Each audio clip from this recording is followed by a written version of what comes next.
తెలంగాణలో గ్రూప్స్ పోస్టులు పెంచాలి, గ్రూప్ 2 కావచ్చు, గ్రూప్ 3 పోస్టులు పెంచాలి, డిఎస్సి పోస్టులు పెంచి కొంత సమయం కూడా ఇవ్వాలని వాళ్ళు కూడా డిమాండ్ చేస్తున్నారు. ఇప్పుడు మనం ఉస్మానియా యూనివర్సిటీ గడ్డలో ఉన్నాం. ఉస్మానియా యూనివర్సిటీ విద్యార్థులతో మాట్లాడిద్దాం. చెప్పండి, అంటే పోస్టు పెంచాలంటూ మీరు ఎప్పటి నుంచో డిమాండ్ చేస్తున్నారు? అవునన్నా, ఇప్పుడు యాక్చువల్గా మేము ఇప్పటి నుంచి కాదు గ్రూప్స్ అనేది ప్రిపేర్ అయ్యేది, దాదాపు 2 సంవత్సరాల నుంచి, ఇంకా అంతకుముందు ప్రీవియస్గా 3 years నుంచి కూడా ప్రిపేర్ అయ్యేటోళ్ళు ఉన్నారు. మేము వచ్చి ఒక 2 years అయింది అనుకోండి. మేము ఇప్పుడు సిలబస్ చదివినా చదవలేదు అదంతా పక్కన పెడితే, మాకు ప్రీవియస్ గవర్నమెంట్ ఫస్ట్ 700 పోస్టులు ఇచ్చింది. దాని తర్వాత చిన్న లిటిగేషన్ అటు ఇటు గొడవలు చేయడం వల్ల ఒక 80 పోస్టులు అనేది పెంచడం జరిగింది బీఆర్ఎస్ గవర్నమెంట్లో. మళ్ళీ ఇప్పుడు ఈ తర్వాత ఎన్నికలు జరగడం వల్ల మేము కాంగ్రెస్ గవర్నమెంట్ మీ అందరికి తెలిసే ఉంటుంది. ఇప్పుడు బీఆర్ఎస్ తర్వాత సెకండ్ లీడ్లో అప్పుడు బీజేపీ ఉన్నది. ఆ బీజేపీ తర్వాత మేము బీజేపీని కాదని కాంగ్రెస్ని గెలిపించడానికి నిరుద్యోగులు ఇక్కడ నుంచి ప్రతి ఒక్కరు ప్రతి గ్రామంలో మా ఇంటి నుంచే మొదలు పెట్టుకొని ప్రతి పల్లెలో అవేర్నెస్ తీసుకొచ్చి ప్రతి ఒక్క ఓటర్ని ప్రభావితం చేసి మాకు ఉద్యోగాలు రాకపోవడం, మీకు పింఛన్లు పెంచడంలో ఉపయోగం కాదు, మాకు ఉద్యోగం వస్తే మీకు పింఛన్లు తీసినా పర్లేదు అనే వేళ తీసుకొని పోయి ప్రతి ఒక్క ఓటర్ని ప్రభావితం చేసి ఇలా కాంగ్రెస్ గవర్నమెంట్ రావడానికి కారణం ఒక నిరుద్యోగం. ఒక్కొక్క సైనికుడు లెక్క పనిచేసి ఇలా బీఆర్ఎస్ గవర్నమెంట్ని కింద పడేసినాం. దేనికి పడేసినా మాకు ఉద్యోగాలు లేవు, వేసిన నోటిఫికేషన్లు మీరు అమ్ముకోవడం జరుగుతుంది, ఇటువంటి అన్ని కార్యక్రమాలు జరుగుతుంది కావాలనే మేము దాన్ని పడేసినాం. నువ్వు ఎన్నికలలోకి వచ్చి నువ్వు పక్కాగా నేను నిరుద్యోగుల తరపునే ఉంటా, నేను ప్రధానంగా నేను వాల్యూ ఇచ్చేది నిరుద్యోగికి అని ఒక సీఎం స్థాయిలో ఉండి నువ్వు ఆ రోజు ఎన్నికల మేనిఫెస్టోలో పెట్టకపోయినా సరే నీ వాగ్దానంగా నీ మాటగా నేను చెప్పిందే శాసనం అని కొన్ని విధాలలో చెప్పడం జరిగింది. అదే శాసనంగా మేము నమ్మి మేము గ్రూప్ 2ని 2000 పోస్టులు పెంచుతాం, గ్రూప్ 3ని 3000 పోస్టులు పెంచుతామని నువ్వే చెప్పడం జరిగింది.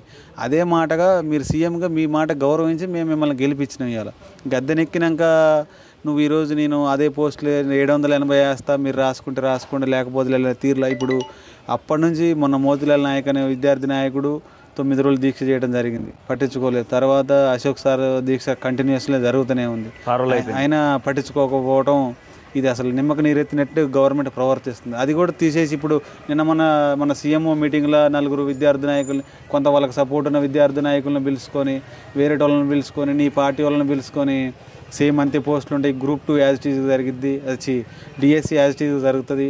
గ్రూప్ 2 పోస్ట్ పోన్ అవుతుంది డిసెంబర్ కంటే. డిసెంబర్కి పోస్ట్ పోన్ చేస్తాను, ఓకే, మేము దాన్ని కాదనట్లేదు, కానీ పోస్టులు ఇవి నువ్వు బీఆర్ఎస్ పోస్టులే కదా ఉంచింది. మా ప్రధాన డిమాండ్ ఏంది, పోస్ట్ పోన్ చేయాలి, పోస్టులు మాకు 2000 కావాలి. అదే as the same time group 3 కూడా మాకు 3000 పోస్టులు కావాలి. ఇప్పుడు ఒక్కొక్క జోన్కి ఎన్ని వచ్చి 7 జోన్లు అయినాయి. ఈ జోన్లకి పంచుకుంటే 10 రావట్లే క్యాస్ట్ రిజర్వేషన్లో చూసుకుంటే. మరి ఎవడు దేనికి చదవాలి? 2 సంవత్సరాల నుంచి చదివేటోడు ఏం కావాలి? ఇప్పుడు ఇంత ఒక్కొక్కటి ఎంత ఎస్టిమేషన్. ఇప్పుడు 2 సంవత్సరాల నుంచి అంటే స్టడీ హాల్స్ ఏంది, స్టడీ సర్కిల్ ఫీజులు ఏంది, ఇక్కడ మాకు మెయింటెనెన్స్ ఏంది, ఇవన్నీ గవర్నమెంట్ పట్టించుకోబట్టి మేము 3000 పోస్టులు మాకు న్యాయబద్ధంగా అడుగుతున్నాం, కానీ మేము ఉట్టిబట్టిగా మాకు పోస్టులు పెంచాలని అనట్లేదు. అది ఖాళీలను చూపించినావు కాబట్టే కదా మేము అడిగింది. నిరుద్యోగ భృతి అడుగుతారా మీరేమన్నా? మాకు నిరుద్యోగ భృతి కూడా అంత మ్యాండేటరీ కాదన్న. మాకు కరెక్ట్ నోటిఫికేషన్లు ఇచ్చి ఇవన్నీ కరెక్ట్గా సాఫీగా జరుగుతూ ఉంటే మాకు ఏ ప్రాబ్లం కంటిన్యూ చెప్పండి. మాకు ఏ ప్రాబ్లం, మాకు నిరుద్యోగ భృతి అనేది మేము ఎందుకు డిమాండ్ చేస్తాం? మమ్మల్ని ఇక్కడ తరతరాల నుంచి 2 సంవత్సరాలు 3 సంవత్సరాలు కూర్చోబెడుతుంటేనే కదా. ఇప్పుడు ఒక్కొక్కళ్ళు మేము 25 yearsకి కాంపిటేటివ్కి వచ్చి నీ ఎలక్షన్స్కి అవసరాల కోసం మాటలు చెప్పి అవసరాల కోసం పోస్టులు వేసుకుంటే నువ్వు క్యాలెండర్ అంటే ఇప్పుడు క్యాలెండర్ 100 పోస్టులు వస్తుంది, నువ్వు 100 కంటే ఎక్కువ అవుతావు గ్రూప్ 2 గ్రూప్ 1లు.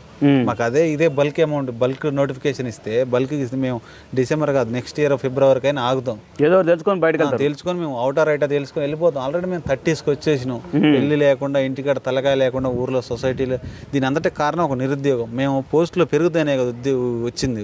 దానికోసం ఇప్పుడు 2 సంవత్సరాలు ప్రిపేర్ అవుతున్నాం అంటే మేము అంత ఇంత సబ్జెక్ట్ నేర్చుకునే ఉన్నాం. మాకంటే ముందు ఉన్న వాళ్ళు మాకంటే ఎక్కువ ఉంటారు. ఇప్పుడు వాళ్ళని పంపి వాళ్ళకి 2000 పోస్టులు పెరగడం వల్ల ఈ జోనల్ సిస్టంలో ఇప్పుడు మళ్ళీ హైదరాబాద్ని ఓన్లీ సపరేట్గా వీళ్ళకే ఇచ్చింది. ఇంతకుముందు మాకు 20% అన్న ఓపెన్లను ఉన్నట్లయితే కొంచెం అటు ఇటుగానే ఉండు. ఈ జోనల్ సిస్టమ్ మాకు ఎన్ని ఉన్నాయి పోస్టులు, 10 పోస్టులకి 7 జోన్లు తెచ్చిపెట్టే 7 జోన్లు చేసిండు. అలా మల్టీ జోనల్ కింద ఏది లేకుండా అయిపోయింది ఇప్పుడు మాకు పరిస్థితి. అందుకే మేము న్యాయబద్ధంగా డిమాండ్ పరంగానే ఒక సీఎం హోదాలో ఉన్నటువంటి ఆ వ్యక్తి చెప్పిన మాటలనే మేము పట్టుకొని ఇలా ధర్నాలైనా రాస్తారోకలైనా ఏదైనా చేయగలుగుతున్నాం. కానీ సరే ఇంత చేసినా సరే గవర్నమెంట్ ఏమైనా కదిలి వచ్చిందంటే సేమ్ అదే ప్రకటన రిలీజ్ చేయడం ఇంకా మాకు నిరుత్సాహానికి గురి చేయడం కాదు, అన్ని రకాలుగా ఇదైపోయింది. జాబ్ క్యాలెండర్ అంటారు, ఇందులో అందులో 18,000 వేస్తుంటారు. ఆ 18,000 చూసుకున్న 5 ఏళ్లలో 1,00,000 దాటవు. 18,000 పోస్టులు 5,000 కాదన్న. ఇప్పుడు నీకు 5 ఏళ్లలో కానిస్టేబుల్ నోటిఫికేషన్ అనేది ప్రిపేర్ అయ్యే వాళ్ళు చాలా మంది ఉంటారు. అది 15,000 మంది ఇస్తేనే సరిపోవట్లేదు ఒక్కొక్కరికి. నువ్వు ఇప్పుడు 10,000 లోపు కంటే లోపలనే వస్తాయి. అవే చూపిస్తాను నీ కానిస్టేబుల్లే వస్తాయి 10,000. అన్ని 100-200 పోస్టులు తప్ప మేజర్ ఏది రాదు. ఇప్పుడు మొన్న Group 4 రాసినాం. ఇప్పుడు నేను Group 4 సెలెక్టెడ్ లిస్ట్లోనే ఉన్నా యాక్చువల్గా. దానికి కొంచెం సర్టిఫికేట్ వెరిఫికేషన్ కూడా అది జరుగుతుంది. కానీ ఇప్పుడు అప్పుడు 8,000 పోస్టులకి 10 లక్షల మంది రాసింది. 10 లక్షల అప్లికేషన్లు వస్తే 7.5 లక్షల మంది రాశారు. ఎంత దారుణంగా ఉందో అర్థం చేసుకోవాలి. అది Group 4 అంటే మనది ఏ క్యాడర్? అది Group 4 అంటే 4th క్యాడర్. ఒక గ్రూప్స్లో 4th క్యాడర్ జాబ్కి 7 లక్షల మంది. అది డిగ్రీ క్వాలిఫికేషన్, ఇంటర్ కూడా కాదు మళ్ళీ. మరి దీన్ని బట్టి అర్థం గవర్నమెంట్ ఎక్కడ నిద్రపోతుందో. ఆ సీఎంకి మరి ఏపీలో జగన్కి సీఎస్ సలహాదారులు ఎవరున్నారో, ఈయనకి సలహాదారులు ఎవరున్నారో అర్థం కావట్లేదు. కానీ ఆ సలహాలు ఏమిస్తారో అర్థం కాదు. నిరుద్యోగాన్ని పట్టించుకొని సీఎం అవసరం లేదు ఎవరైనా సరే అనుకుంటే. ఇప్పుడు ఇది మిస్గైడ్ చేస్తారు అనుకోవచ్చా? బల్మూరు వెంకట కావచ్చు, వీళ్ళు చేయబట్టే కదా. ఇప్పుడు మొన్న మీటింగ్కి పోయింది ఎవరు? ఇప్పుడు మొన్న ధర్నా చేసినాం మేము. మహాధర 5వ తారీఖు టీజీపీఎస్సీ ముట్టడి చేసినాం. ఆ రోజు సాయంత్రానికి ఎవరు పోయారు మీటింగ్కి? ఒక బల్మూరు వెంకటు, చెన్నగండ దయాకరు. వీళ్ళు కాంగ్రెస్ సంబంధించిన విద్యార్థి నాయకులు వాళ్ళని పిలుచుకుని మీటింగ్ చేస్తే వాళ్ళకి ఏం అర్థమవుతుంది? వాళ్ళు చెప్పింది అంటారు కానీ ఇవత నిరుద్యోగ పక్షాన్ని మాట్లాడతారా? అట్లా మాట్లాడినట్టయితే ఇలా మళ్ళీ సాయంత్రానికి సీఎం రిపోర్ట్ వస్తుందా? Same as it is DSC అదే గ్రూప్స్ పోస్ట్ పోన్ అవుతుంది కానీ పోస్టులు పెరగట్లేదని ఎట్లా వస్తుంది? అది పోస్ట్ పోన్ అది ఎట్లా రిలీజ్ చేస్తారు? అది ఒక ప్రకటన. ఆ ప్రకటన అనేది నేరం కదా, అన్యాయంగా. మేము న్యాయబద్ధంగా పోరాడేది మాకు పోస్టులు కావాలి, డిసెంబర్లో ఎగ్జామ్ కావాలని. నువ్వు అదే ఈ యొక్క పోస్టులు పెంచకుండా పోస్టులు అనేది పెరగవని కరాఖండిగా చెప్పి. మాది సూర్యాపేట. ఇప్పుడు Group 4 ఉన్నాయి సూర్యాపేట ఉన్నాయి. అసలు సూర్యాపేటకు వచ్చి ఎక్కడున్నాయి అన్న? ఉన్నాయి 8,000 మాకున్నాయి. అంటే రిజర్వేషన్లో చూసుకుంటే మాకు 30 ఉన్నాయి సూర్యాపేటకి. అంటే అలా ఒక 10 అమ్మాయిలకి 10 తీసేస్తే 20 పోస్టులు. 20 పోస్టులకి ఇప్పుడు సూర్యాపేట కానీ, నల్లగొండ కానీ, యాదాద్రి భువనగిరి కానీ ఇక్కడ హెవీ కాంపిటీషన్ ఉండేదే ఇక్కడ. అవును, ఏ డిస్టిక్ అయినా సరే మనకు కావాల్సింది పోస్టులు కావాలి, పోస్టులు పెంచాలి. ఇదే ఉద్యమం మీద మేము కార్యాచరణ కూడా రెడీ అవుతుంది. ఇప్పుడు ఇంకా రిలీజ్ కాలేదు కదా. ఇప్పుడు స్టేట్మెంట్ అనేది ఇంకా జస్ట్ ఒక సీఎంఓ ప్రకటన నడుస్తుంది. కానీ అఫీషియల్గా మనకంటూ డిసెంబర్లో జరిగిద్ది, ఏ పోస్టులతో జరిగిద్ది అనేది ఒక స్టేట్మెంట్ అనేది అఫీషియల్గా రాలేదు. కాబట్టి కొంచెం మేము సైలెంట్గా ఉన్నాం. టీజీపీఎస్ నుంచి రిపోర్ట్ తెచ్చుకుంటాం. అది వస్తే దాని తర్వాత వేరే ఉంటాయి పరిణామాలు. ఏ విధంగా పెంచకుండా ఎట్లా? ఎందుకంటే ఆయన అన్న మాట, సీఎం గారు అన్న మాటనే మనం పట్టుకొని వేలాడుతున్నాం కానీ కొత్తగా ఏం అనట్లేదు. రాహుల్ గాంధీ తీసుకొచ్చారు చిక్కడపల్లి లైబ్రరీకి. మరి అందరూ వచ్చారు గెలవడానికి, ఎన్నికలు గెలవడానికి వాళ్ళు మ్యాజిక్లు చేసి నిరుద్యోగుని ఎవడైనా బలి చేస్తుండ తప్ప ఒక నిరుద్యోగ గురించి ఆలోచన చేసే విధానాలు ఎవడు లేడు అనేది అది మాత్రం వాస్తవం. ఎన్ని గవర్నమెంట్లు మారినా ఏది మారినా నిరుద్యోగ పక్షాన ఉన్న గవర్నమెంట్ లేదు. కానీ కాంగ్రెస్ ఏదో చేస్తుంది అనుకున్నాం కానీ వేస్ట్. అంతే ప్రస్తుతానికి అయితే వేస్ట్. లేదు, నిరుద్యోగుల కోసం ఉండని గవర్నమెంట్ ఉన్నా ఒకటే పోయినా ఒకటే. గెలిపించింది మేము, వాళ్ళని గద్దెని ఎక్కించింది మేము. కానీ ఇవాళ తెలంగాణలో కాంగ్రెస్ గెలిచింది. హైదరాబాద్కి అవసరం లేదు, పోస్టులు అవసరం లేదు. వాటి ఏదో పారిశ్రామికంగా ఏదో ఒక రకంగా ఉంటారు వాళ్ళు. ఇప్పుడు కానిస్టేబుల్ జాబ్లు హైదరాబాద్ ఎన్ని మిగిలితే వాళ్ళు చదవరు. ఫస్ట్ చదవరు వాళ్ళకి ఈ గవర్నమెంట్ కానిస్టేబుల్ అంటే చిల్లర జాబ్ లేక చూస్తారు. వాళ్ళు కేర్ చేయరు. గ్రామీణ స్థాయిలోనే ఎన్ని నల్గొండ చూసుకోండి, బైక్ ఖమ్మం చూసుకోండి, ఒక్క సీట్ అని వచ్చిందా? బలమైన స్థానాలు ఉన్నాయి కూడా ఇలా కాంగ్రెస్ కట్టబెట్టినాం.